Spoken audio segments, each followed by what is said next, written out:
Good evening, everyone. Welcome to No Judgment here with Tish Ross, the podcast. I'm glad that you're here. We kind of stole a spot from Wednesday night, but Pretty and Pooch, Full Blown Country, graciously let me have it for a bit. So I want to welcome everybody in quickly. I see several of you guys already have commented.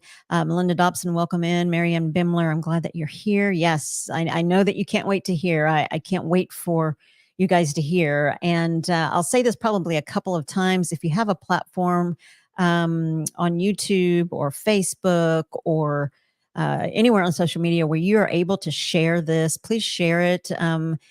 This podcast is not about myself.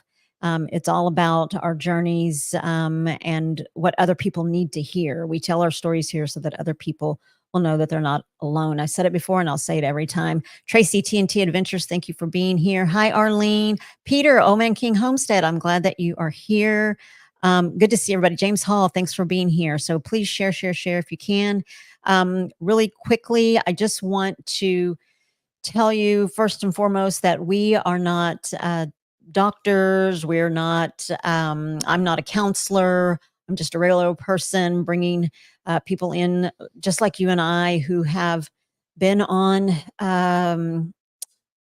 some tough journeys, been dealt some cards. And in this particular case, didn't really find out some of the cards until her spouse died. As you can see, the title is My Husband Died on Christmas Eve. And the reason why I titled it that is because there is so much meaning behind it when it comes to my guest, Elena Rodriguez, who is an established author. She is the founder, creator of Besitos Beauty. You'll get to hear a little bit about that. She is also the founder and creator of the Surrender to Rise series, the Queens and coming up Kings versions. I'm humbled and honored to have worked alongside of her, to have been coached by her. And you would never know, we were just chatting, you would never know, and you never know what people have gone through when you look at them. In particular, the thumbnail that you saw, but we'll chat a little bit more about that when I bring her in. So thank you for coming in. 9 Acre Family Farms, thank you so much for being here. Also, this has some trigger warnings, and so viewer and listener discretion is advised. We're going to be talking about different forms of abuse or trauma. And so listener viewer discretion is advised. All right, without further ado, we have so much to cover. I'm going to bring in my guest. I want you to meet her. Beautiful Elena Rodriguez. Thank you for being here. I'm so happy to see you. Hello, Tish. It is so great to be here, and thank you for everyone that is tuning in. This is exciting, and it's an honor, and it's what a way to share blessings, honestly, through your journey. So I am excited. Absolutely. So I want us to go ahead and dive in quick. Hello, MT Homestead. Hi, everybody. Welcome in. And if you have questions, as Elena and I are having our discussion, I will keep an eye over as much as I can on the chat. And if we have time, I'll go back up and go through and ask her some questions. But we have a lot to cover, and I want to dive in the very beginning. Something that I ask all of my guests at first is, what kind of child were you, and what kind of parents did you have? I was a serious child. I was always serious. I was comfortable by myself. I didn't like to ruffle any feathers. I remember one time my aunt was combing my hair, and I had long, tangly hair, and we're sitting at the kitchen table at my grandma's, and, everybody's talking and she's combing my hair. And when she got done putting it in a ponytail, I had tears down my face, but I never said a word. I just was always the one that listened. I was with my grandma all the time, and I just was serious. There was always this seriousness about me, and I became the cousin that everyone came to when they needed help or they needed somewhere to go. Even my older cousins would come to me. So something in me was just always comfortable standing alone and quiet, but I was a rule follower and just kind of that natural leader that just kind of stood confident, really. Mm-hmm. Hmm. And your parents, they were married, They stayed together? divorced. Oh, divorced. Yep. Okay. No, my parents were entrepreneurs. My dad was like absolutely amazing. I definitely get my entrepreneurial spirit from him. They were very successful at a young age. Looking back, if we're talking like millionaire status in their early 30s. Mm. But my dad was an alcoholic, and the businesses grew so much that I think the lifestyle just took over for him. And they divorced when I was probably like 8. One of my core memories was helping my dad load his trunk up with some of his stuff from our house. And I thought he was moving it just to his apartment across town. And he was actually taking off to leave from Indiana to move to Arizona. But nobody told me. Like, I look back and I think I was with him alone, and then he drove off, and I go back into my house by myself again. And you look back and think, okay, that's a traumatic experience. You probably should not have been alone, but I just didn't know any different. So I grew up just with the belief that like success broke my family apart. So we can't even get Mm. into that.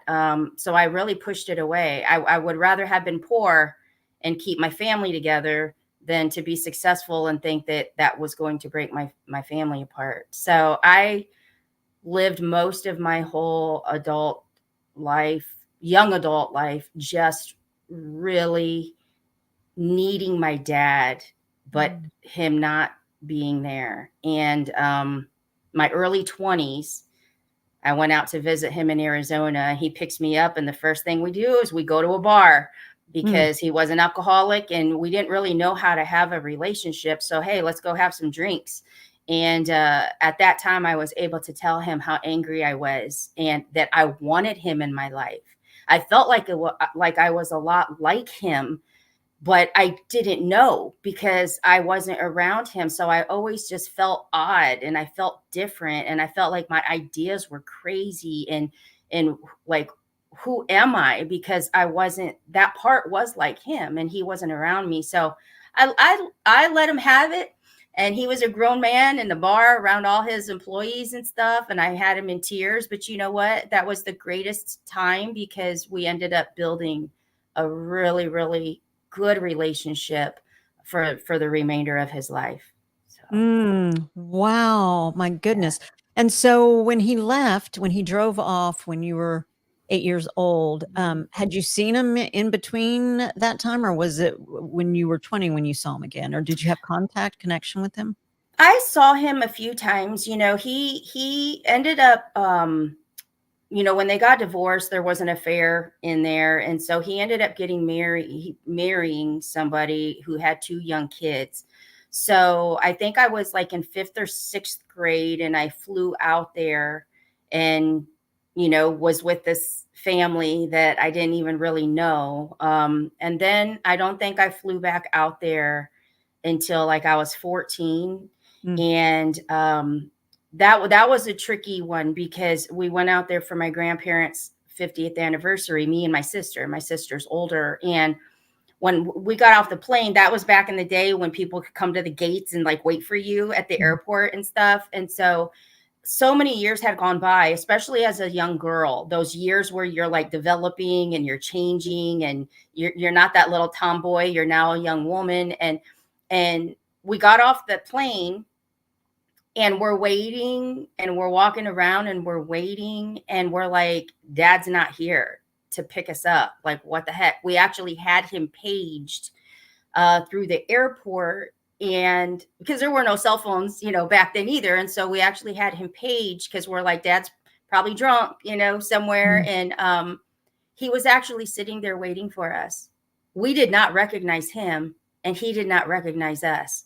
And that was Mm. probably one of the saddest moments that I can think of in my young adult life of seeing your dad and like not even knowing who you are. That was tough. So there were several years that would go by in between visits, and so you always felt like strangers. Mm.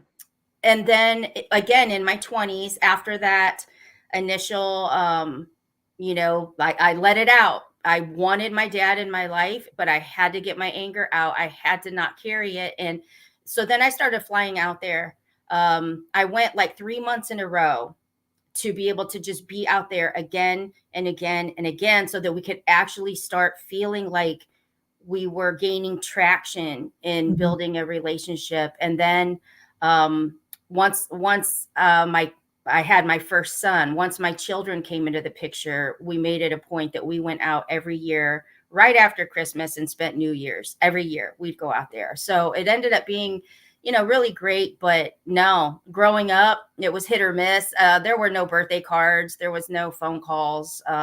Maybe every now and then, but until I said, no, this is not okay, and I want you in my life. And I think he needed to hear that. I Mhm. think, he needed to hear that he didn't damage things so badly that I didn't want him in my life. And we forgave each other and Mhm. we moved on.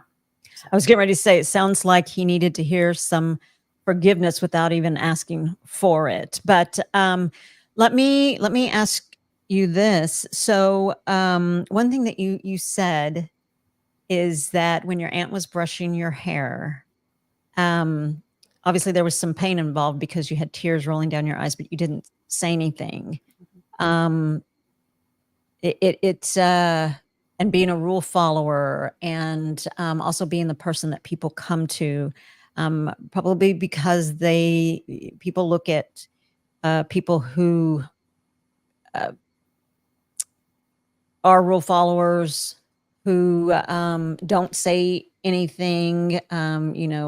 She's killing my head, but I'm not going to say anything because I don't want to ruffle any feathers. I'm going to be okay. I'm going to make it. It sounds like that was instilled in you as a child, and it just um, is who you are.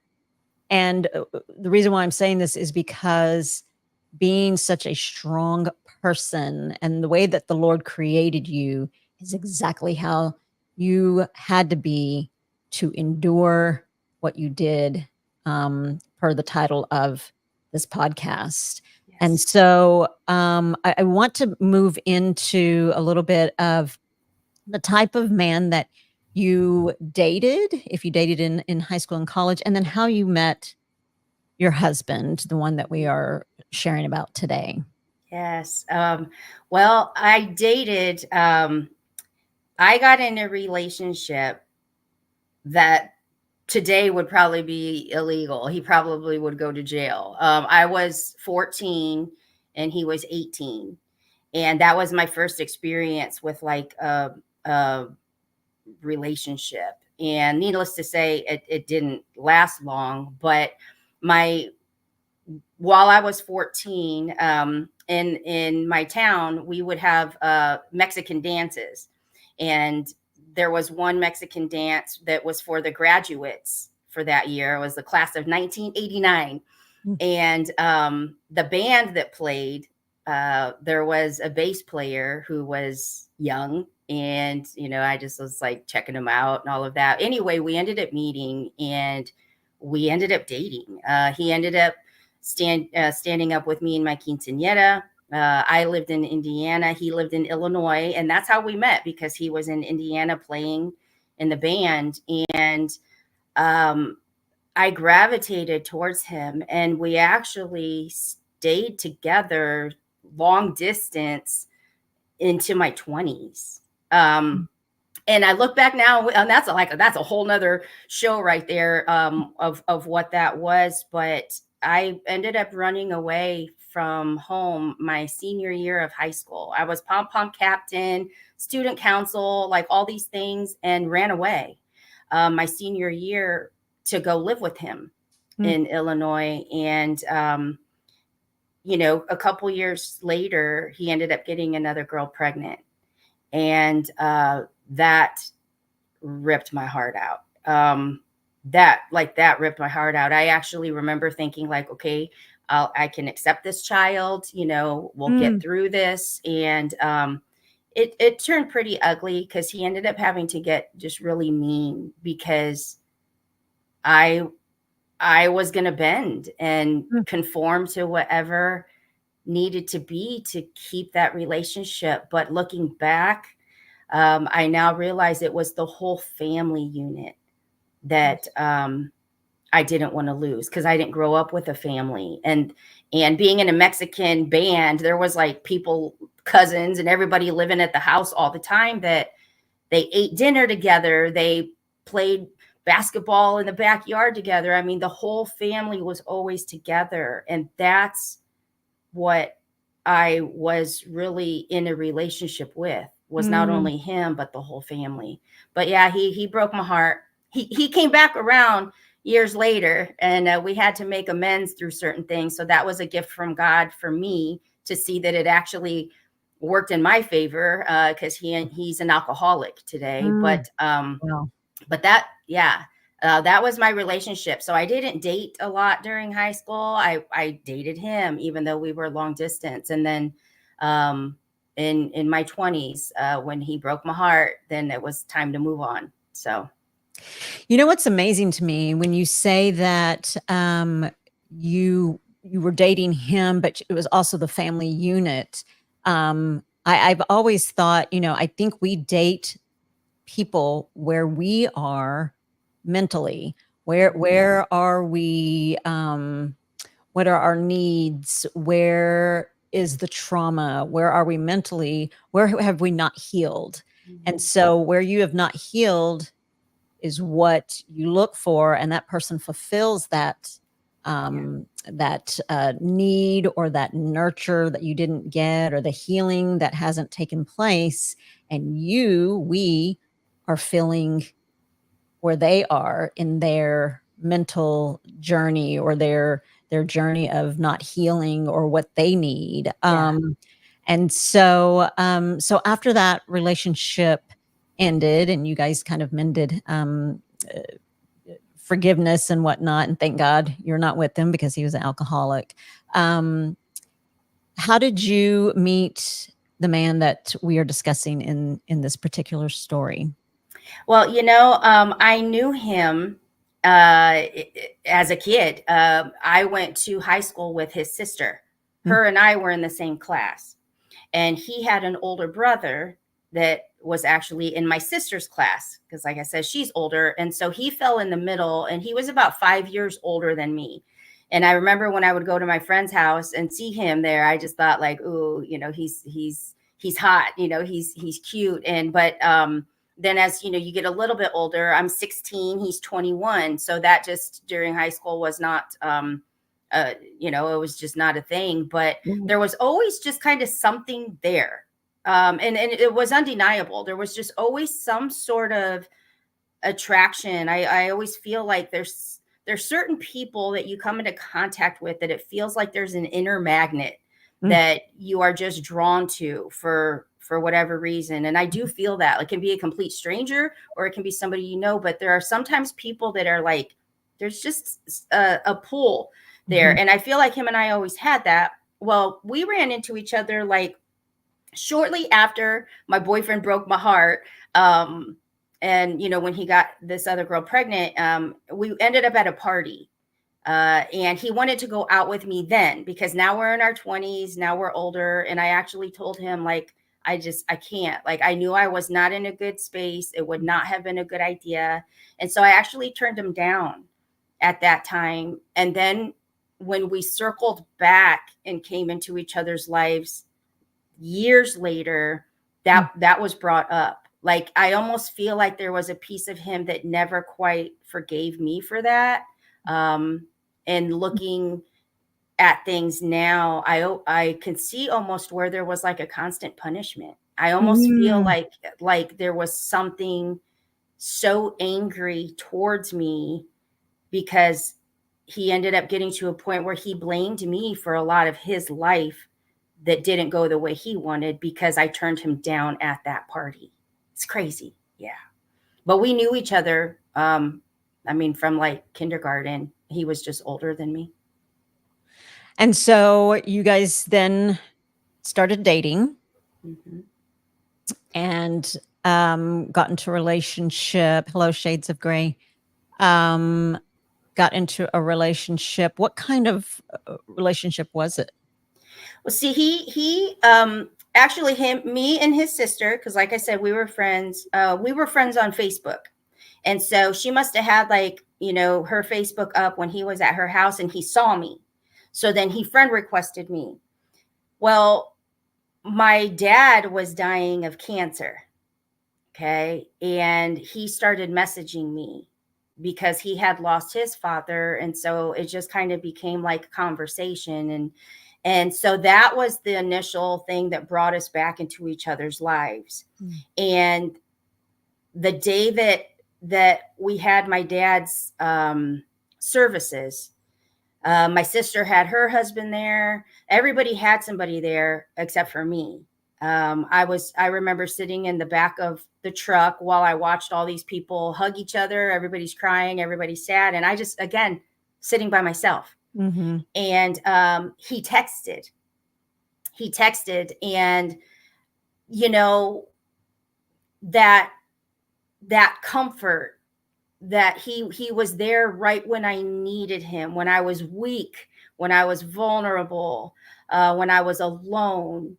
And that's when we initially started communicating again. And at that time, he had told me he was going through a divorce. So I knew that there was kind of somebody in the background, but I didn't really care. He was just a friend of mine at that time. And that's actually the moment that we came back into each other's lives. And I was trauma bound from the start. Mm. It was, I was already in grief, and I felt like that 8-year-old little girl being left by her dad all over again because I watched him die of cancer. And all of a sudden this guy comes in, and it was yeah, I just leaned on him. Mm. And so again, it was and it was I want to say perfect timing for, of course, the growth that you'll share later. But it just sounds like he always came in at the time when you needed somebody most, but it was always the wrong time, right? It was always the wrong time. He came uh, in It was times you always were during vulnerable. heartache Hmm. and loss, like heartache and loss, heartbreak and loss. There was just always a heaviness, and that's always when he showed up. Hmm. And so you guys started dating and then get married. Hmm. We dated. We dated for.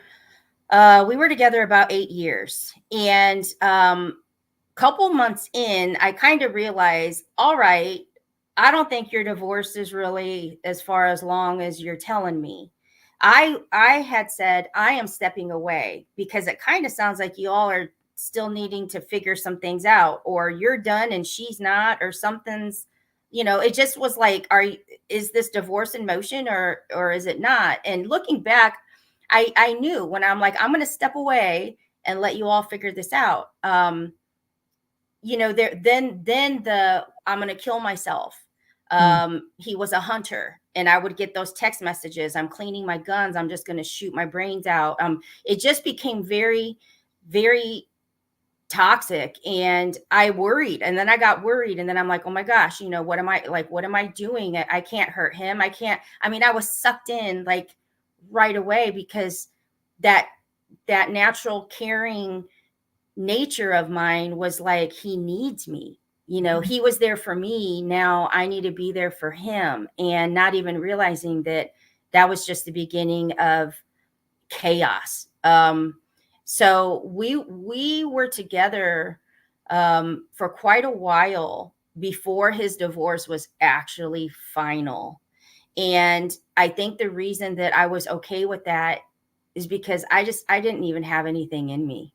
Mm. um I didn't really care. I wasn't strong. I needed a lot of healing myself. And so it was all good. It was what it was. And, he was very negative to me very early on. And I just kind of absorbed all of it. And, so we're together, going into 6 years before we ended up getting married. And, we got married in December because I love Christmas. Christmas is my favorite time of year. We got married in December of 2016, and he ended up dying Christmas Eve of 2018. So we were only married for 2 years. Wow, only a couple of years. Okay. So I want to go back to when you guys were getting married. You and I had discussed off camera that something that we sort of shared in common as women, walking on the aisle, or even accepting a ring, an engagement ring, or saying yes to getting married. There are some people who will say yes, and they're all excited, and they're getting ready for their wedding and their marriage and their future, and it's all great. And then the day comes, and they get what people call "quote unquote" cold feet. But then they go through with getting married, and everything is fine because it was just that. It was just cold feet. There are some of us, I'll speak for you and I since we shared, some of us that maybe we're going through some traumatic times, or are vulnerable, or are not in the best place. And we're asked to marry. We say yes, and almost in that yes, for me, it was just a almost a reluctant yes, but yeah, I mean, I guess in my mind, why not? And then the day of the wedding, so we're going through these preparations and all the things, moving through the motions of, I guess this is what it's supposed to be, and this is going to be a great wedding, and I can get my dress, and just kind of going through the fairy tale motions, and excited about going through the fairy tale motions. The day of the wedding comes, and I remember looking at my sister before, right as the music is starting, and I told my sister, I don't want to do this. I don't want to do this, and I haven't wanted to do this for a long time now. And I share this, and you and I kind of agreed that there probably are a lot of people that do genuinely not want to go through, genuinely do know that I shouldn't be doing this. But because of whatever reason, for me, it was, I didn't want to let anybody down.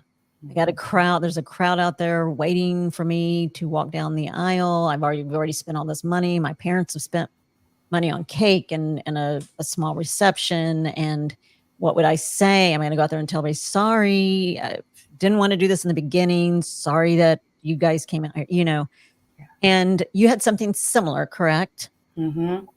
Yeah. For me, like I said, from the jump, man, it was just not good. And I think for me, it was just not wanting to be alone, and I don't know, but I knew in my gut, like everything that we were doing for the wedding, I was doing it. We hardly spent time together. I was creating this winter wonderland fairy tale that I wanted. We got married in a castle. It was the most beautiful place. And I was the snow princess. And I mean, every little detail was like perfect, except that he really was just non-existent through the whole thing. And I remember, and we fought, like, gosh, we would just fight. And I remember calling up my sister, and I'm just like, I just don't think I can do this. And this was about 2 weeks before. And right around then, she was like, Sissy, people cancel weddings all the time, and I think that there were probably many people that would have been like, oh, thank goodness you realized, but My mom probably won. My mom, I think she just felt from watching some of the things that she had seen that, like, my child, what are you doing? But I think she held guilt because she saw the pain that I went through losing my dad from a little girl. So it's like there was just so much trauma that was just being passed around in different forms. And I remember telling my sister, like, I don't think I can do this. I don't think I should do this. Mm. And then I get a text message from my cousin that's like my sister, because her and her husband were coming. She was going to be in the wedding, and excited to see, me. And I was like looking forward to the party. I was looking forward to, my family coming in, and just having a good time. Mhm. And I went through with it. But when where we got married was a couple hours away from where we lived, to the point that I drove up with some people a couple days prior. He didn't even come up with me. Like, we were not, he just showed up like the night before we're supposed to get married. I mean, it's like looking back, like, what the heck is going on? And it all makes sense now. But yeah, I knew in my gut, girl, like, this whole thing is wrong. Mhm. Like, Mhm. and why even get married? And I think we all know inside if it's truly right or not. And if there's that tinge of doubt, man, listen to that, because that's the first place God will talk to us, is that gut. And I think he was screaming at me loud, and I made it what I wanted, Mhm. and I didn't listen, and I paid the price. Absolutely, and I think, you touch on such a great thing that if in your gut, if in you hear the Holy Spirit, it's in your brain, your ear, whatever it is, like you said, listen to it. And but here's how good God is, though. As I'm thinking about this, about you and I, and going ahead and going through it, we went about it the hard way. But what is so great about God is, even when we take the reins from Him, and we go through what He tried to prevent us from going through, right? He's trying to protect us, trying to prevent us with the Holy Spirit, or that gut, or that whisper. Um, and but he's so good that, hey, we went through it. He was with us the whole way. Boy, did we learn something. So now here we are. And I think I agree with you in the advice. If it's in your gut, listen to it. It's there for a reason. If you hear something, you're like, man, I have not wanted to do this. I mean, what's the worst thing? I mean, you're going to go out there, or you're just going to tell your parents or somebody, your sissy. Can you go out there and tell them, I changed my mind? That Yeah. it's okay. It is Mhm. okay to stand on your truth, on what you feel. Those people that you think you're going to embarrass, if they love you, they're going to get over it. They're going to forgive you. If they don't, oh well. You've listened to the Lord, you've listened to God, and He's protected you, and He's prevented um, you from going through something that He didn't want you to go through in the beginning. Um, so you went through with it. You got married.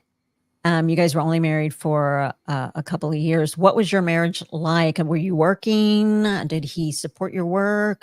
How was your marriage? Yeah, when we first came together, I owned a fitness studio.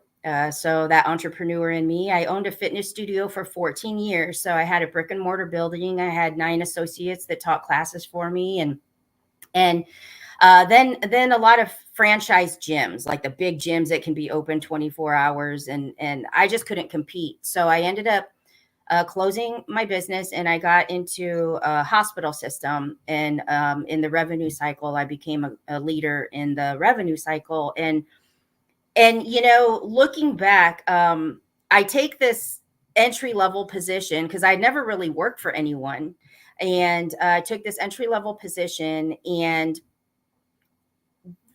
I knew immediately, like, I'm meant for more. So I actually applied to promote. I wanted to be one of the trainers that actually trained me when I got hired in. And so within 8 weeks, this trainer position opens up, and I'm like, I'm going to apply for it. And at that time, he's like, you're stupid. Like, you're never going to get that. Like, you just got hired, you got no experience. And I'm like, I've got 14 years of running a business experience. I am a trainer. So I went ahead and just applied for it. I'm like, what's the worst thing they can do is laugh at me and tell me no. But I ended up, as I was applying for the trainer position, two directors came back. I had an interview here, and two directors came back, and they said, we weren't quite sure what we wanted to do here, but we're not going to give you the trainer position. So I'm getting my speech ready in my head, like, thank you for the opportunity. But they're like, we would like to give you the leader position over the training team. So within 12 weeks, I tripled my income. I'm in corporate leadership over the largest health system in my area. Like, it was amazing. And instead of celebrating me, he was like, you're gonna find some rich doctor and you're gonna cheat on me. I mean, it turned into this ugly thing. So that was at the very start of the marriage. And I was not supported from the beginning. So now I'm going to work every day, coming home and like having arguments every day. And that was just the nature of it. I would literally tell my sons, because I had two sons, not from him, but I would tell my sons, like, guys, this is not what a healthy relationship looks like. And I thought, what am I doing? What am I showing my own kids? But I was so damaged in it. And so when I started getting that bug of like, no, God was calling me to do more. God was saying, like, you've got to do more. And it wasn't in this corporate position. When I started telling him about my dream and what I was seeing, it was like so shut down. That's so stupid. Who do you think you are, to be able to go do all of this? And that's the kind of treatment that was just going on in our space. If he came home and he was, in a grouchy mood, and I'm just like, did you have a bad day today? It would be like, what the F do you think? I mean, there was just no nice friendliness. He was just angry. It was just angry. And, looking back, discovering his affair after he died, she had been in his life for 5 years and we were married for 2. So do the math. I don't even think he wanted to get married to me either, but neither of us pulled the plug and we just went through with it. Like, I'm not even sure why or how, but it just was on eggshells all the time. I was so afraid to say something, even if we were having like a good day, maybe, we're laughing about something. I just was always on eggshells of when am I going to say the thing that's going to trigger him and flip it. And I just thought he was moody. Looking back, I think there was some other things that he struggled with that I didn't know, but yeah, it was just ugly. It was ugly. It sounds very narcissistic and, abusive, controlling. And I think when it gets to the point where you are holding back, hello, Dave, one of the kings from your Surrender to Rise. He is here, and his wife, Sam. Hello. He says, hello, Elena.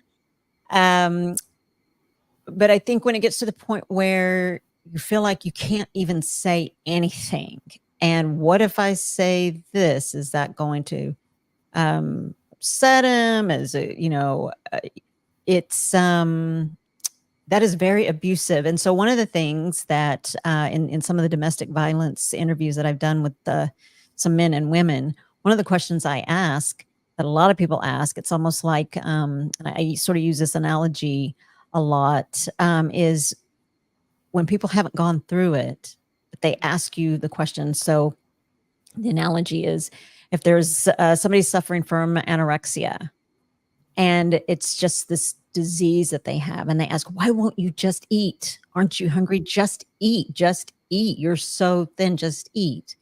I know that I asked those men and women that suffered abuse, domestic violence abuse, but Elena, I'm going to ask you, why did you not just leave? Why did you continue to walk on eggshells? Because there was a point where he had me believing I needed him.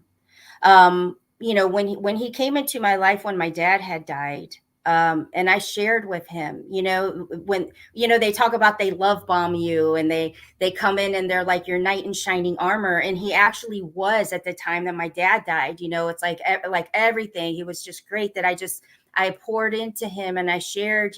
My one of my biggest fears is being left, because my dad left, and then he died, and that was at the time one of my biggest fears is just being left. I was always by myself, and so the idea, every time I get to that point where I am done, I am out, I cannot do this anymore, I don't deserve to be treated this way, that would be brought up, like, well, your sons are going to get older and they're going to leave you. Who's going to want you then? You'll be by yourself. He would pull on those strings that buckled me to my knees, basically. And then I felt weak. I felt like, how can I leave? What will I do? Who will be there for me? I will be by myself. All of the things that I feared because they hurt me at some time in my life were all the cards that he would play. And then it turned around that I'm your husband, and in God's eyes, I'm supposed to come first, and just it so then it would jack with my faith, and I'm like, okay, God, like, let me just try harder, let me forgive more, let me do better, like, maybe I'm not, maybe it is my fault, maybe I'm not loving him the way that he needs, maybe I'm not, like, and so to just leave, that's not an option, because you're made to think it's your fault. You're made to think that you're the cause for the chaos that you're experiencing. So fix yourself. And that's not, there's no strength in there to leave. Man. When you're like, no, I just got to pray for him harder. No, I just must not be the great wife that I think I am. I must not be paying attention to the things I'm doing that is triggering him. Like everything was what I was doing wrong. And then I would cry in the shower, like, God, like, give me more strength. I kept praying for just give me more strength, make me better, help me love him more. Like, so you get fed up and you get to that point where it's like, I don't need this shit, I'm out. But then when those things are triggered, then I felt selfish. Then I felt like, wow, who do you think you are? Be a better wife. And so that part never crossed my mind.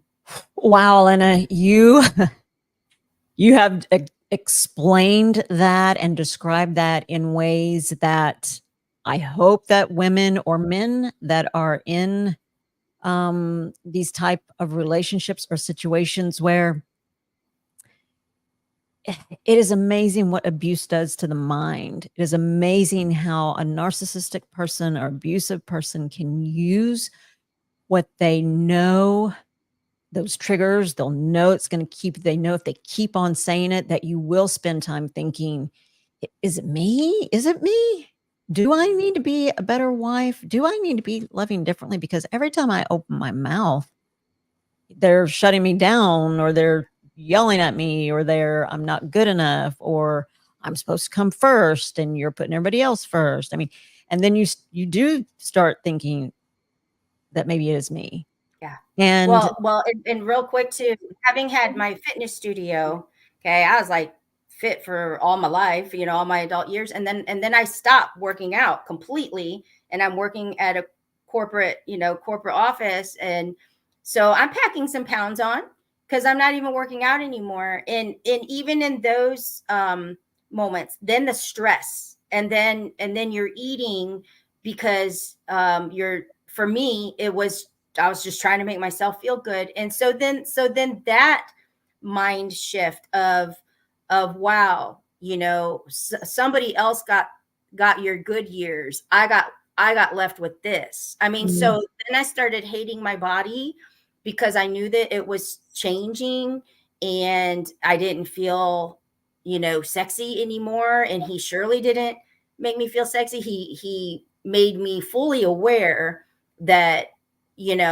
I had put some pounds on and that there would probably be nobody out there that would want me. I mean, so many things that just broke me that I just became more comfortable going to work and then just isolating myself at home. And so that does happen when, you hear about that when you're with in those narcissistic situations. They distance you from friends, from family. You become isolated, and that's where they want you. That's where they want you. It is. It is. I want to just go to the comment right quick, and then I want to get back to you praying always to either be changing you, or then you turned your prayers to the Lord and wanted him to change your husband's heart. So let me see here.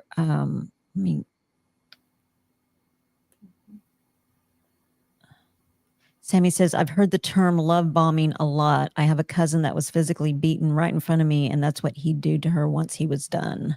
Yeah. Howdy, howdy. Ain't no woman a man.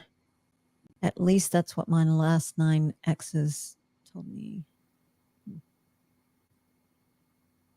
There was something else down here.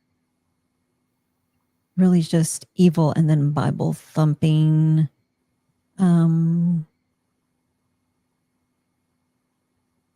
A lot of people saying it sure does. It tears you up inside. Melinda Dobson says, that's what narcissistic people do. I had to leave my brother-in-law's house because he tried to do that to me. Some people saying it takes me right back to that time in their life. And it's true. Journey says that they've been there.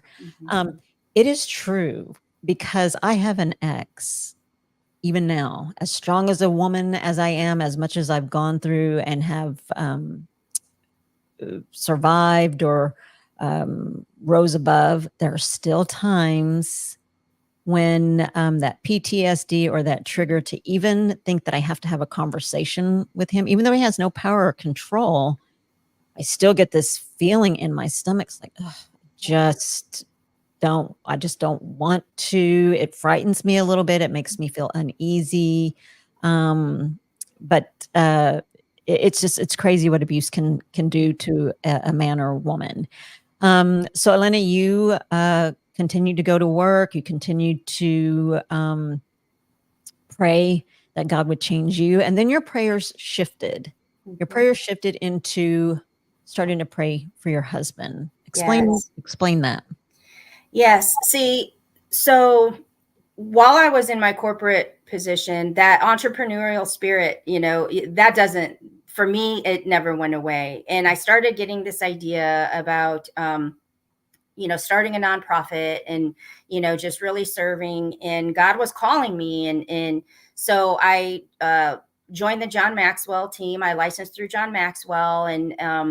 And I wasn't supported through any of this. I actually had to borrow money from my mom for that certification, even though I was like making great money, but none of our money was going to go towards that. Like it's crazy when I think about that. But I went through this period where I was supposed to travel to Orlando for my licensing for John Maxwell. And I had gotten a neck surgery. I had to have a neck surgery. And I look back and I know that God had to literally silence me and shut me down for a minute.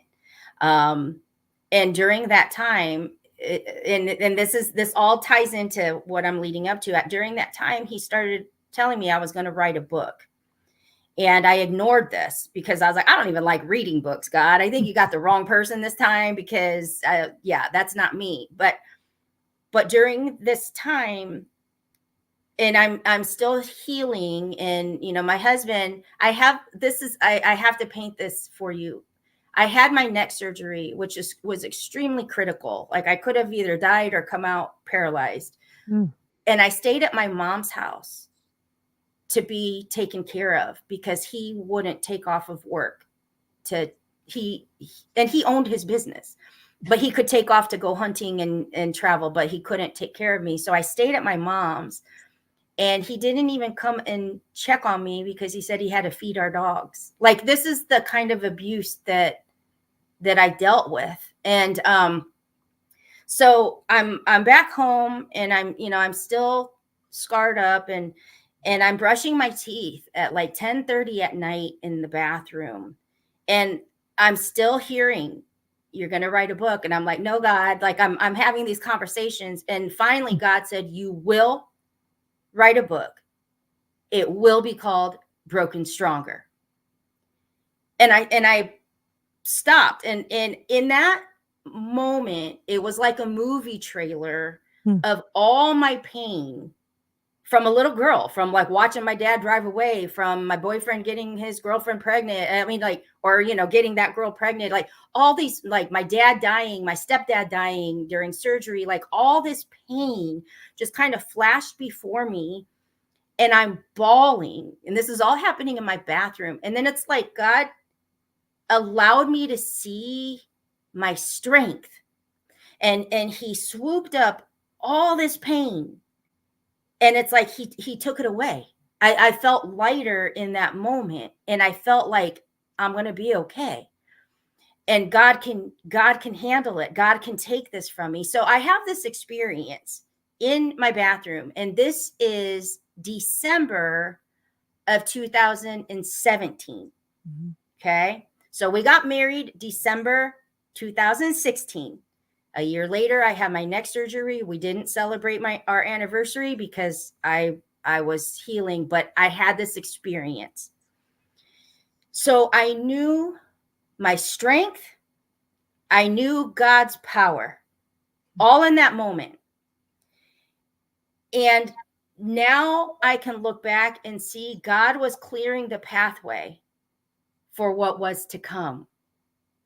But I didn't know that at time. We don't know what's ahead of us. So as I'm feeling lighter, as I'm feeling like I'm not carrying this healing or this burden and this pain, it's almost like I could handle my husband differently because God was taking this pain for me. And I knew, God, I'm going to give this, he's going to be a jerk today, but I'm going to give it to you. God, he's going to talk down to me, but I'm going to give it to you because I know you can take my pain away.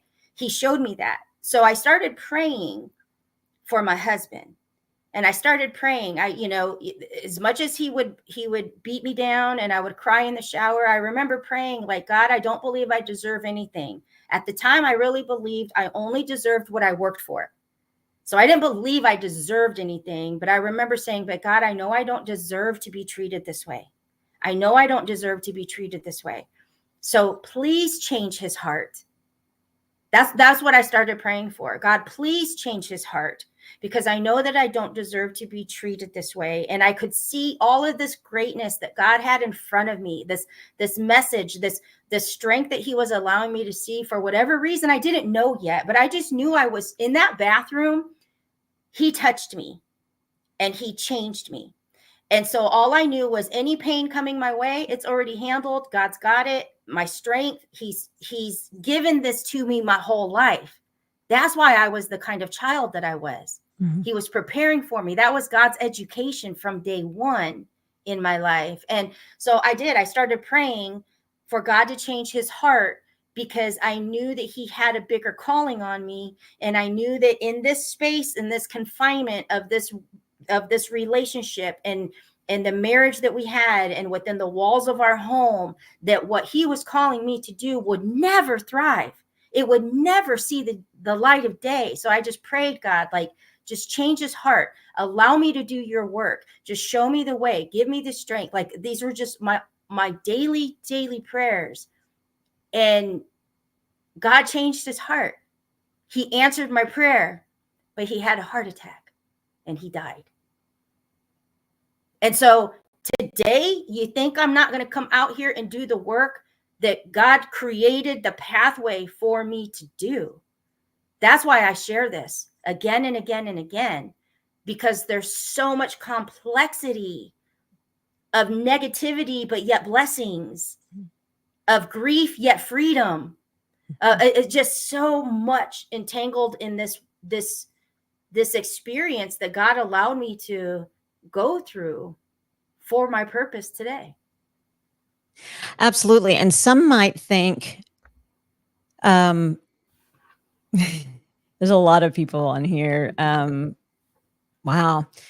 Some might think, wow, I'm going to play devil's advocate here. And I say this only because I've said things to along in my journey that if you're not a believer, maybe, or if you don't know what my path was, then you may not understand what I'm about to say. So I've shared some things and people are like, wow, I don't know.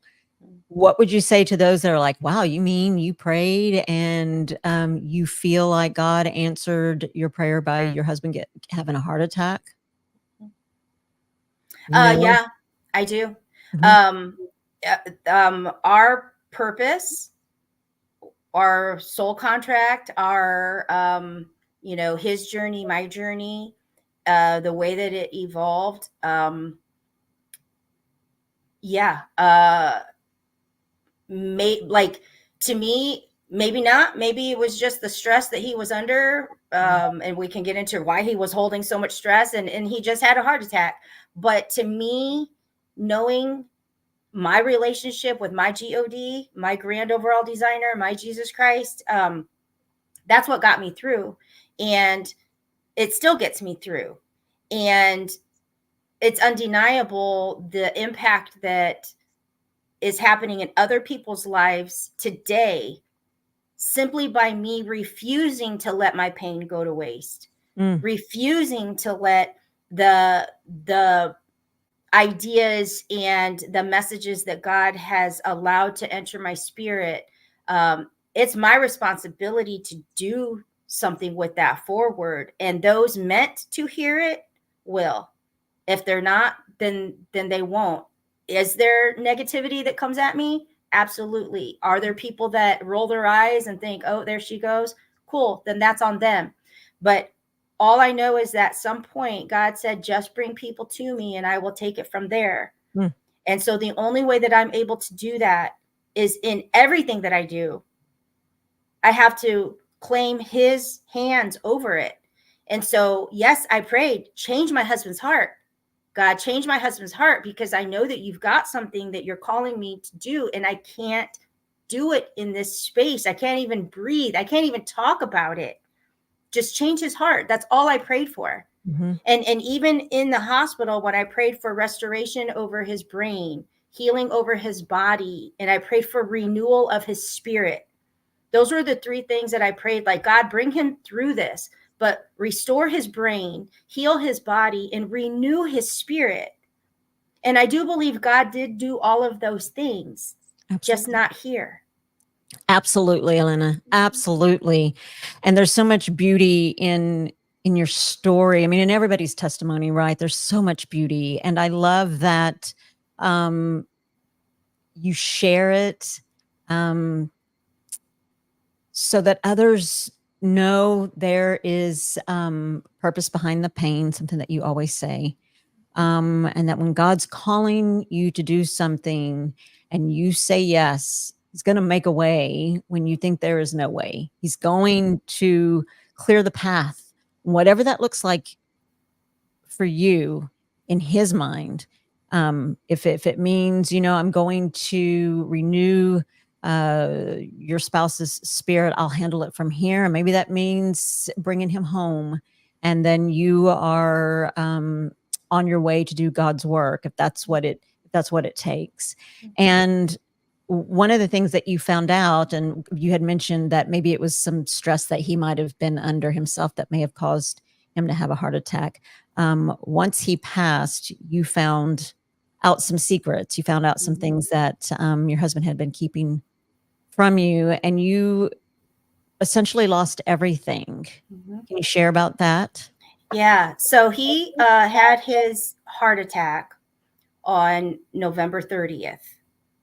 He had actually come home from hunting. He was gone, and he came home a day early. And so he got home on a Thursday. I'll never forget. He got home on a Thursday. We all had dinner together. It was a really great evening. He was just very peaceful. We had a really beautiful night. It was just a really good evening. And that morning, I'm decorating for Christmas. I love Christmas time. And he had messaged me and said, "Do you want a breakfast sandwich?" Because he got up early for his job. And I said, "No, I'm good." And he's like, "Okay." So he got home around lunchtime and said he was going to take a nap, and went back to take a nap. And I just, something in my gut. I was on a ladder hanging up decorations from a chandelier, and I got down and I went back to the bedroom to just give him a kiss on the cheek.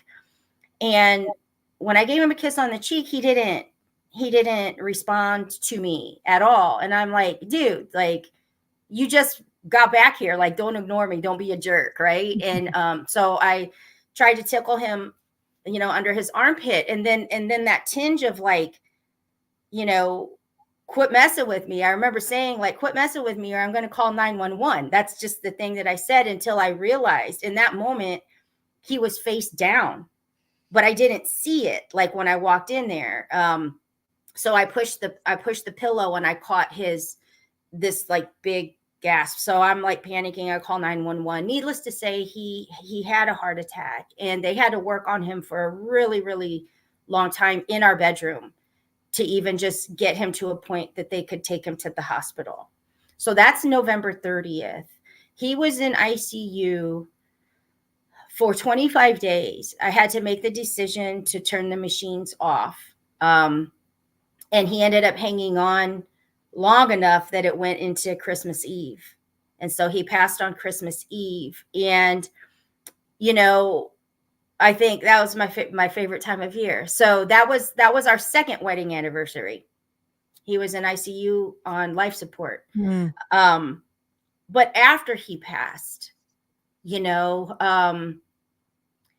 after he passed, I'm grieving. I'm having to process this immense loss and trauma, but yet this other place of, when you're in a toxic relationship, no matter how bad it is, there's still comfort in it because you get used to the fight.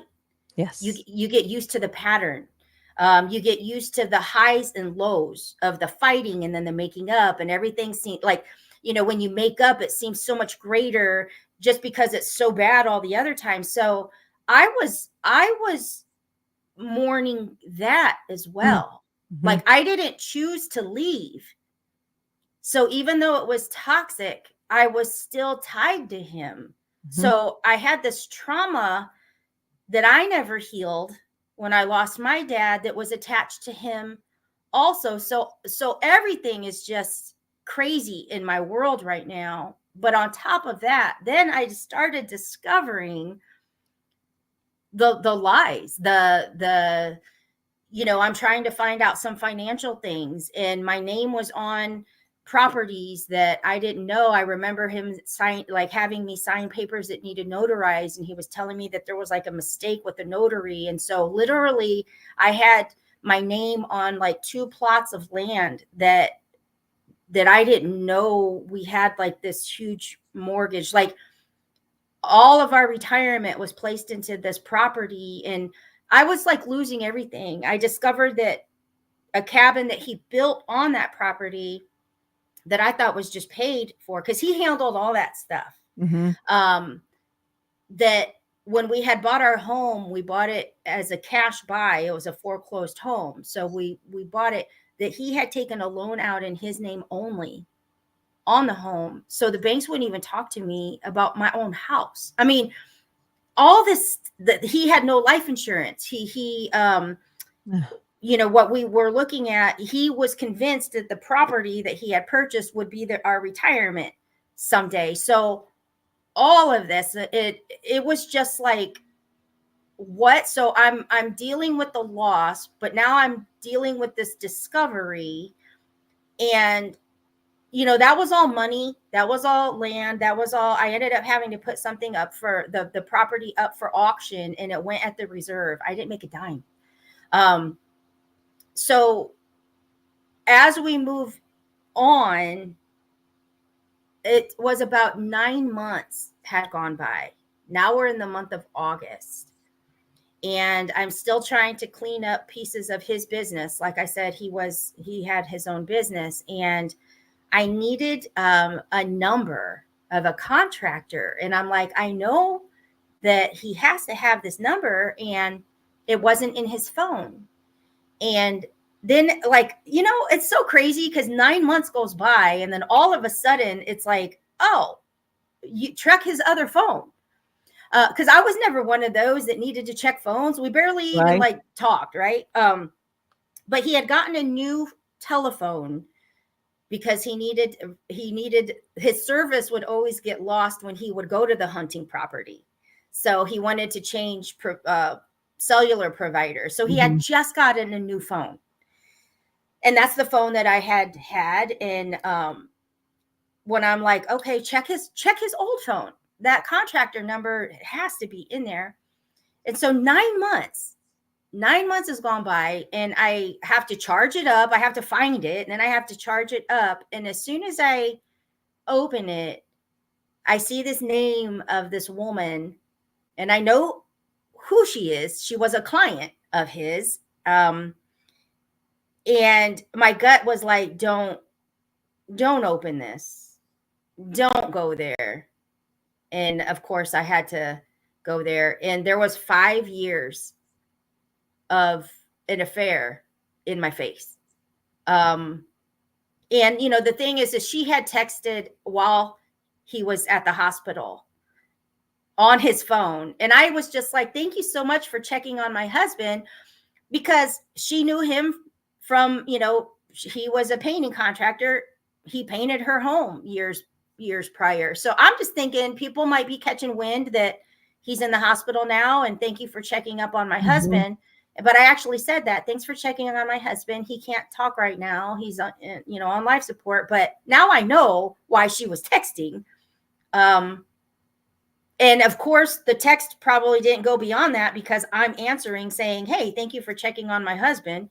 But his other phone had 5 years of their history, where she was texting even on our wedding day. She was texting even to ask if she should send us a gift where we registered somewhere. She was texting to ask, how did it feel to be officially a stepdad now? Like, but 5-year affair right in my face. And this wasn't until 9 months after he had died.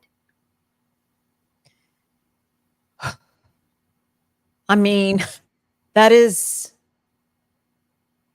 so much. That is so much. From the beginning of your relationship with him, to after he's passed, you can see God's hand in it. You can see thanked God, actually. I thanked God, because I knew that had to be a piece that I need. It made so many things make sense, right? And I feel like God allowed that final piece for me, but I feel like he also laid it all down gently, because if I'd have discovered all of this at the same time, on top of the grief of turning the machines off, like all of it, I don't even know if I'd be here. But I do think that the beauty in it is that he laid it down gently, but he did allow me to discover it, because I needed to. Yes. I needed to. And it's I actually prayed for her, because I thought, you can't be with somebody, whether in the shadows, in the dark, whatever, behind the scenes, for 5 years and not mourn their loss. And then I thought, did she have someone's shoulder to cry on? Was someone there for her? Did anybody know? Like, all these things, but I never, she was in my home 2 days before I discovered it. And I think maybe now she wanted me to find out. I think maybe she was looking for that confrontation or something. And I never, to me, it was just done. He wasn't here. And I prayed for her that she find her peace. And I also forgave him. And then God ended up telling me later, forgiveness wasn't enough. I needed to cover him in love. Mm. And I did that. I did that. Man, you're one beautiful woman, Elena. I mean, honestly,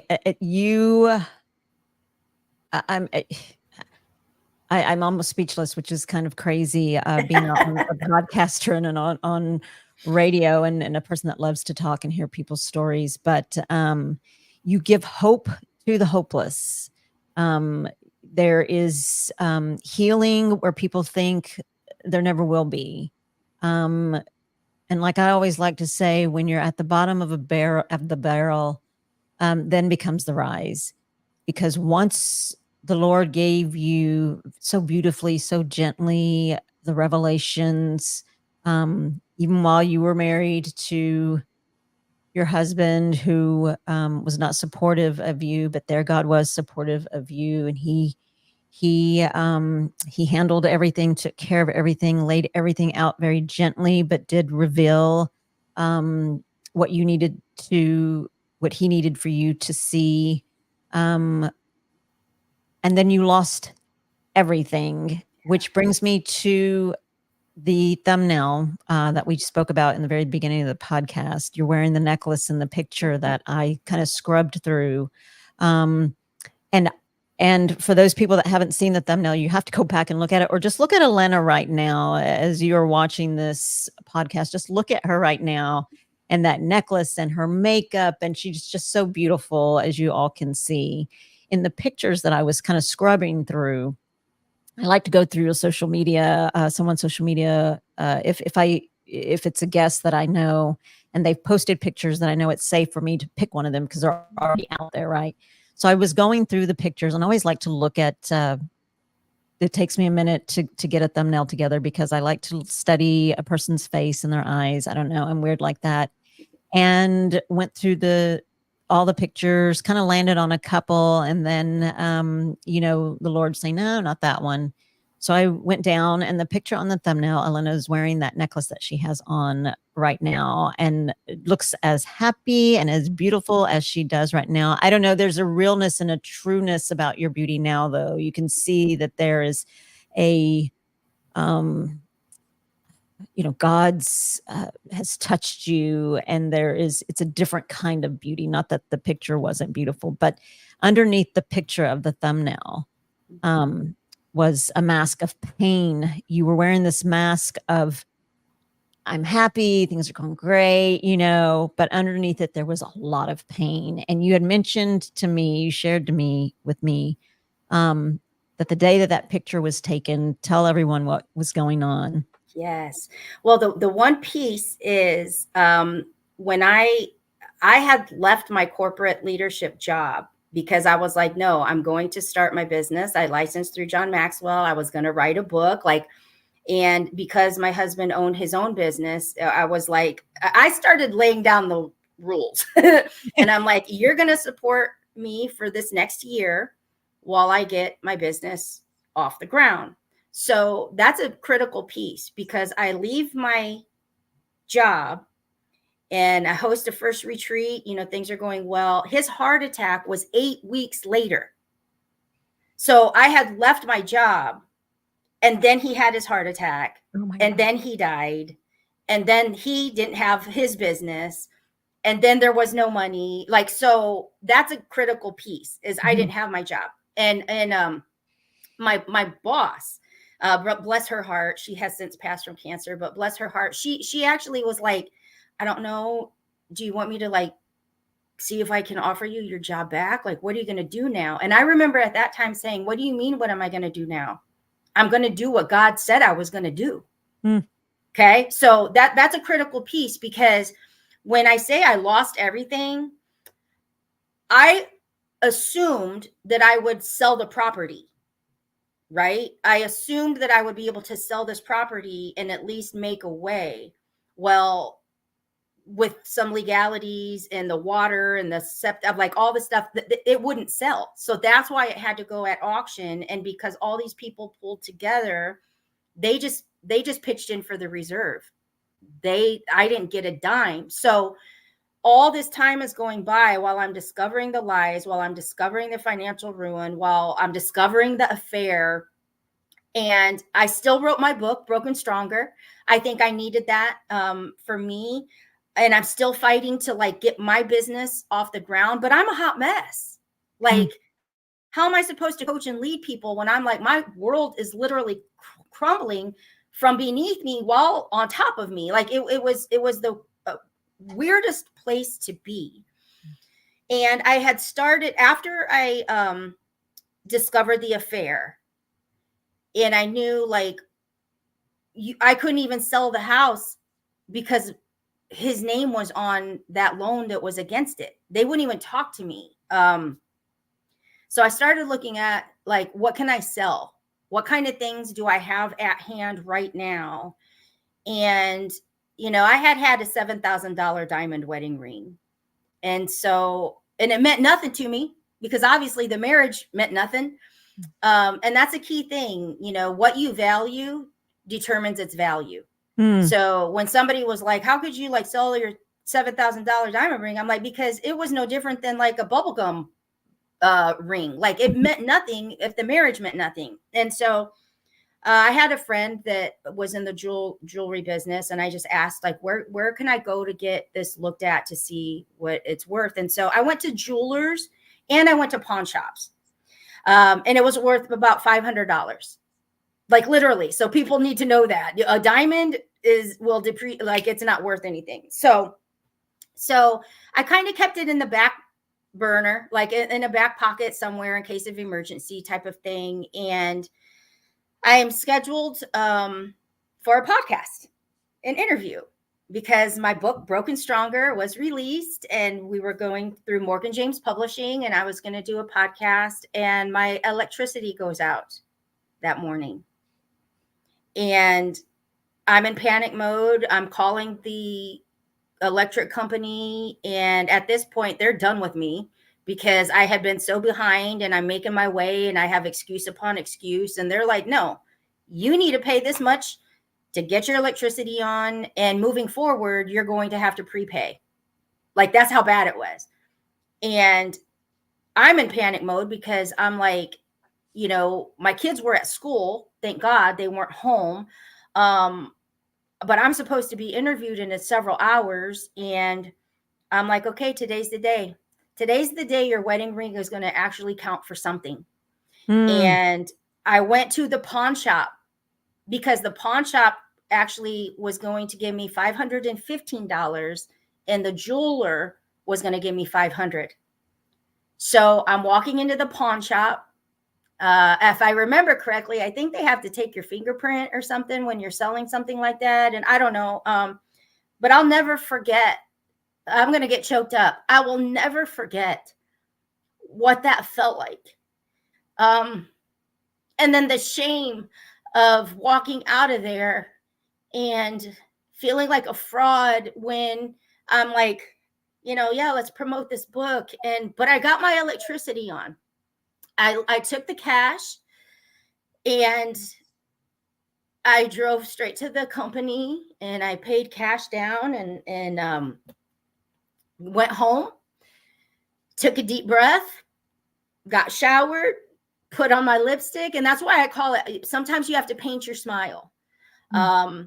Sometimes you have to paint your smile. And I did that. And I showed up as my best self, and I did what I know how to do. And in that moment was like, okay, God, I'm like Rocky in the ring now. Like, how many more beat downs do I really have to take? Because I'm kind of getting tired, but I trust you and I'm not going to quit. I remember having those battles of like, God, how much more? Because I'm not going to quit. And evil, if you're going to keep trying to come at me, you're not going to win. I'm not going to stop. I'm going to always keep going. I don't care what it takes. And I would have those like conflicting moments where I would ask God why, but then I would actually fight evil and be like, no, this is you. This is you. And at times I would even speak to my husband in heaven, or I was praying he was in heaven, because, I'm like, the evilness. There were times that I would make decisions still out of fear, like that fear and anxiety that you would feel when you could feel a fight coming on, or that judgment, or those eggshells. I was still making decisions afraid of him when he was dead. And so I was just like, just leave this, like, leave me alone. I mean, it was just such a crazy time. And then we went into COVID pandemic, and so it's like, it didn't get better. It didn't get better. I became better, but my situation didn't. And I remember after selling my ring and showing up for myself on the podcast, I remember, okay, what is the worst thing that can really happen? I had this conversation with myself, and I'm like, the worst thing that can really happen is you lose your home. You lose your home. And that happened. I called my mom, and I'm like, I don't think I can do this anymore. Can we come live with you? And at that time, I was 46 years old. I had fought for 2 years to try. I became widowed when I was 44. And for 2 years, I just knuckle and clawed my way. And I'm like, I got nothing. I got nothing left. And so I knew, worst case scenario, I lose my home, but we had somewhere to go. So was it that bad, really? And that's a big component, is sometimes that step that you feel is a step backward is actually that beginning of what's next. And that's my moment of surrender. And that's why we have Surrender to Rise today. It walking into that pawn shop, and it took me years to be able to share that. And I share that now today because there's a lot of people that value things that truly hold no value. And you don't have to wait for life to come kick you in the ass to have to realize that. For real. Oh my gosh. I could talk to you all night long. And I know that these listeners, there's a lot of comments, how strong you are. They love your determination, that rubies aren't worth much either. Just my goodness. So then you have, and in my, in the description, you guys will see all the links to where you can get in touch. Thank you. Yes, it has been so good. Absolutely. You and I know there's just like so much more we could talk about, but you lived with your mom, and then you continue your entrepreneurship. God continues to lead you. You have a company that you are the founder of, Besitos Beauty lipstick, and I see eyeshadows, and that is growing. You have your wholesaler as well. Other people are selling your products in their store. So if you guys are looking for, whether it's a Christmas present, personal for yourself, or if you have somewhere that you would like to partner with Elena and wholesale, her links are in the description. You can certainly connect with her there. But you've done that. You're an author of many books. You are the founder and creator of what the Lord told you is to, you find the people, I'll handle it from there. Surrender to Rise, the Queens and Kings version, which I'm so honored to have been a part of, to share a little bit of my testimony. Thanks to you. Thanks be to God. And you have prayed for, I know that you've prayed for years for your husband. I love it. I love it. And you did you date much once when you were going through all of the gosh, clawing and climbing your way from the bottom of the barrel to the top. Not Did you at go all. through much or no? Not at all. No, no, not at all. I remember being in my bedroom in 2019. It was just a couple months after my husband died, and like I said, I grew up very close to my grandma. And when my grandma lost her husband, she was married to him till the day she died. So I Mm, was prepared. I remember having that conversation with God, and I'm like, "Hey, you created me cool to be alone," you know.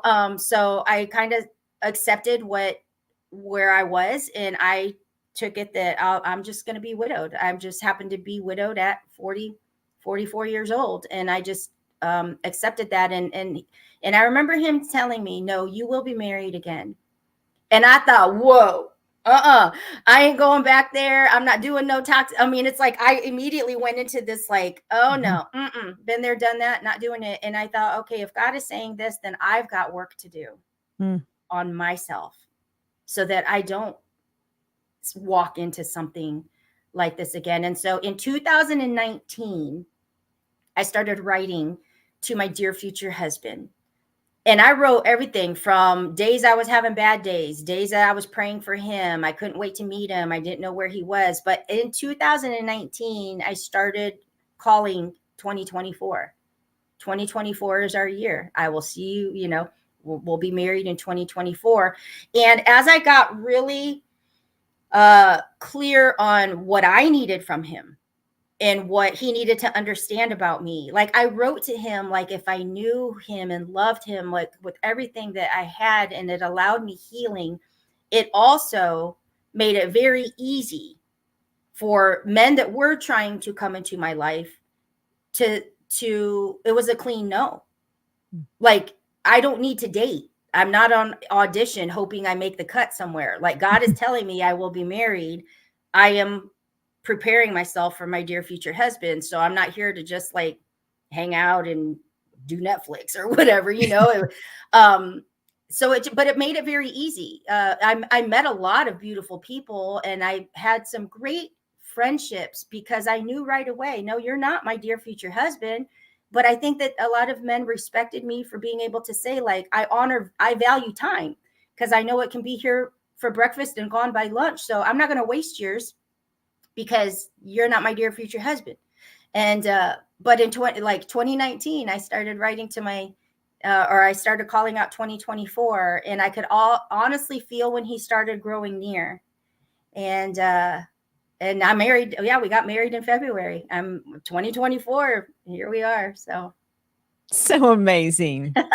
yeah. I'm telling you, people, yes, it is a powerful testimony. Hi, Jan. I'm so glad that you're here. Melinda Dobson is waiting on the King's book when she's actually someone that bought the Queen's edition. Journey says it reminds me of stepping stones. Keep climbing. Yes, all of Elena's links are down below in the descriptions. I mean, praise God is right. What, Elena, let me ask you this before we go. Tell the listeners, what kind of advice would you give to male or female, um, that person that is in the shower crying, that is like, I don't know what to do. I don't feel like I deserve this. I don't belong here. I deserve better. Or do I? Is it me? What kind of advice, Elena, can you give to someone who's feeling that way right now? Number one, a piece of advice that I carry with me every day because God gave it to me is number one, stop wasting precious time asking questions that you know you will never receive answers to. Mm, And that we all have them, and that can go into so many things. yes. Why is he treating me this way? Will you ever get an answer to that? Really? So that's number one. Stop wasting your precious time asking questions you know you will never receive answers to, because God doesn't want you wasting that time. You won't ever receive them. And instead, in this moment that you're in, know that God doesn't let anything go to waste. So this space that you're in, this darkness that is happening, this breakdown, this fire that you're walking through is serving a greater purpose. Mm. It is serving a greater purpose. You just can't see it yet. But the key here is be willing to take the step that he lays in front of you. In order to get to that next place, chances are it is not going to feel good. Mm. Chances are it is not going to be what you would pick for yourself, because God's ways are not our ways. And just hold tight, hold tight, but hold tight onto him. And really, it's kind of like having to ride the wave. Until, the way I like to see it is, there are so many other pieces that God is orchestrating right now as well. Mm-hmm. So maybe there's a piece that is meant for you, but something over here, somebody's taken too long over here. Mm-hmm. So in order, it's all got to be in its divine timing. And so you might feel like, I'm been here too long, God, but just hold tight onto him and just trust that seek the positive in it. There is a positive happening where you are right now, even if it's to teach you that, girl, you didn't learn this the first time. Now you're going through it again. Like, there's always a lesson in something that you're going through. Absolutely. Man, that is excellent advice. Shades of Grace says, thank you for sharing this. It's really helpful for us who are right smack in the middle of their journey. It gives me hope, and I know that much. And there is one last little piece, is that proof that God is trying to teach you is that the proof that you have not learned from the experience is that you keep reliving it. And you will keep reliving it until you actually receive the lesson that he needs you to receive. Yeah. Bam. That is it. That is it. Simply Jan says she had to surrender all. Then I watched the hand of God move in a powerful way. Yes. Elena, are there ways that people can get in touch with you? I know that we have all your links. I know that after today's podcast and the days to come that people listen to it, I'm telling you, and I know that you guys feel it because I see it in your comments, that Elena has given us such hope. And I can tell you from working with Elena myself that, honest to God, Elena was a part of God's hand in my life, in that whenever I was beginning my journey to start sharing my testimony, from sharing the testimony to sharing it in public, then doing it at church in front of people, and then being called to go to a radio station, and then being called to go to YouTube. Had Elena not intervened, and I say this all the time, had she not partnered with God and said yes to God, and the two of them together entered my life, I would not be here today. I would not be doing what I'm doing. Elena was one of those stepping stones for me to get to the next level. And so thank you to my mods for posting all of the links. But Elena had always said, and I see it, that it's one of the things that she shares with others, and she shared with me as my my life coach. I call her my mentor, even though she's younger than I am. She's got a lot of wisdom, man. She's got some good stuff.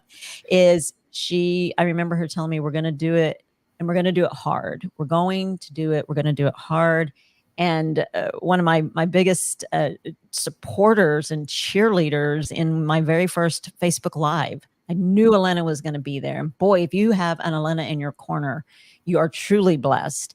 And so people can get in touch with you through all of these links here. They can connect with you. I see your Facebook page, your Besitos Beauty Facebook page, your Instagram page, TikTok, LinkedIn, your YouTube page. There are many ways that you guys can get out and connect with Elena. And boy, she's got a prayer journal that is incredible that she created.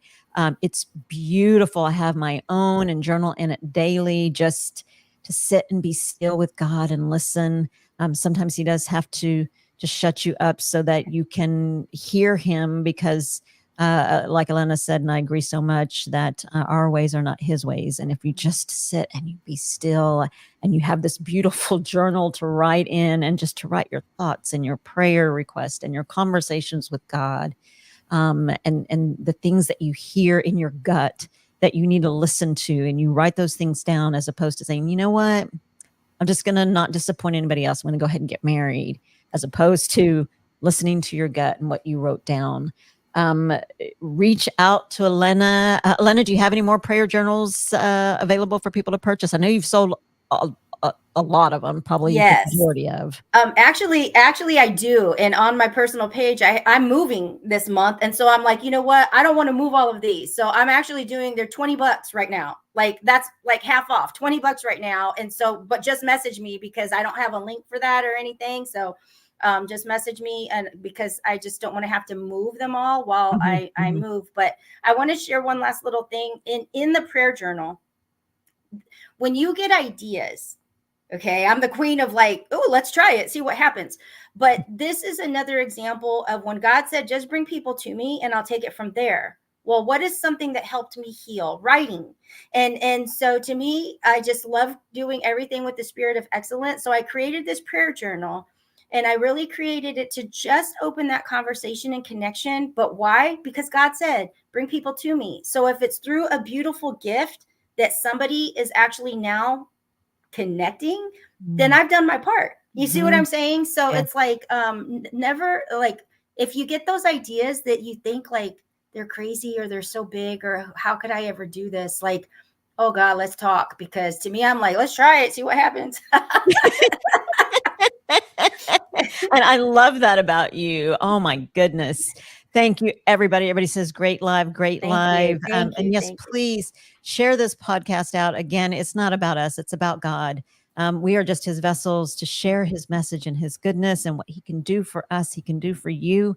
And use your story and your testimony in a mighty way. I invite you, if you're listening, to come on and share, again, so that other people know that they're not alone, and to give others hope, just like you have, Elena. My goodness, my spirit is always full after I've had a moment to chat with you. And I thank God that he put you in my path and in the path of our listeners and our viewers.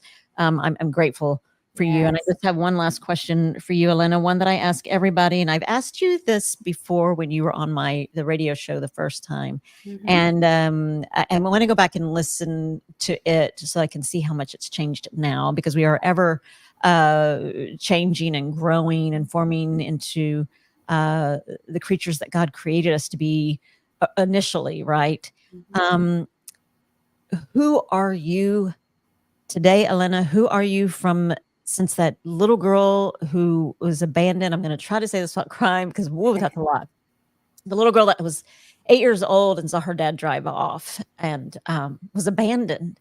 Who are you today? You've gone through everything, all of this, and have helped so many people grow. I can speak for myself, help people grow, and to spark some entrepreneurship even within them, or to spark, who is God? Maybe I should write some things down. Maybe I should talk to God or my God. Maybe there is purpose behind this pain. Who are you, from the 8-year-old little girl that you were to today? Who is Elena Rodriguez today? Today, I'm simply a vessel for God's love, Mm. and that's it. You know, I remain fluid. I nothing is mine.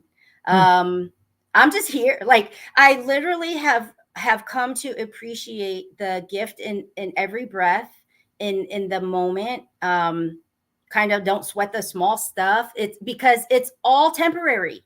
Mm. All of this is temporary. The only thing that lasts on is the love that you let others experience through you. So when we pass, those memories and all of that, it's love.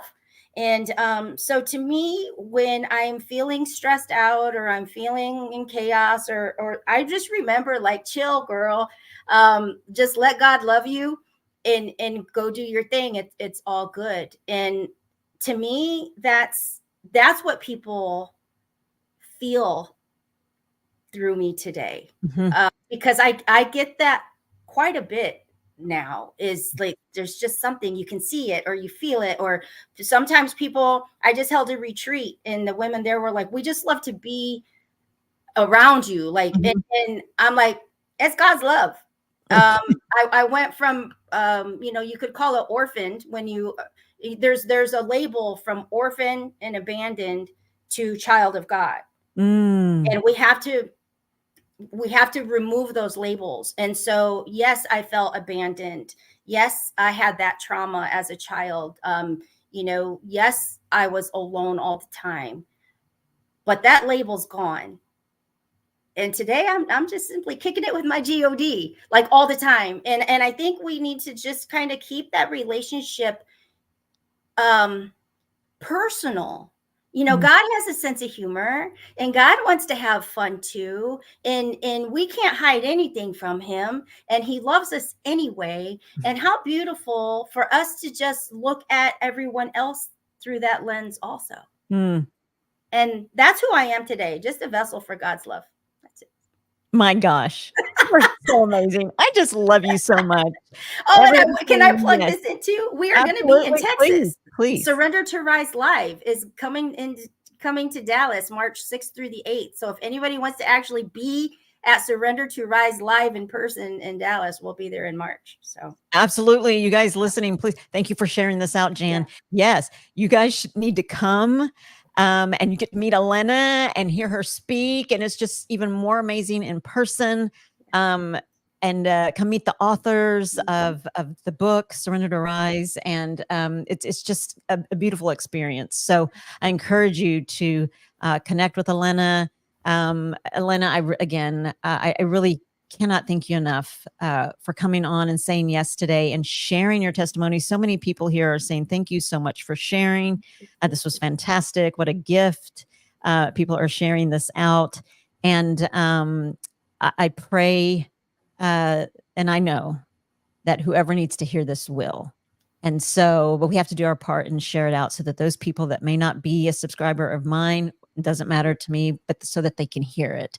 Yes. So thank you so much, Elena. Thank you for staying up late with me. I know you're in the Eastern Standard Time. And so I appreciate you so much.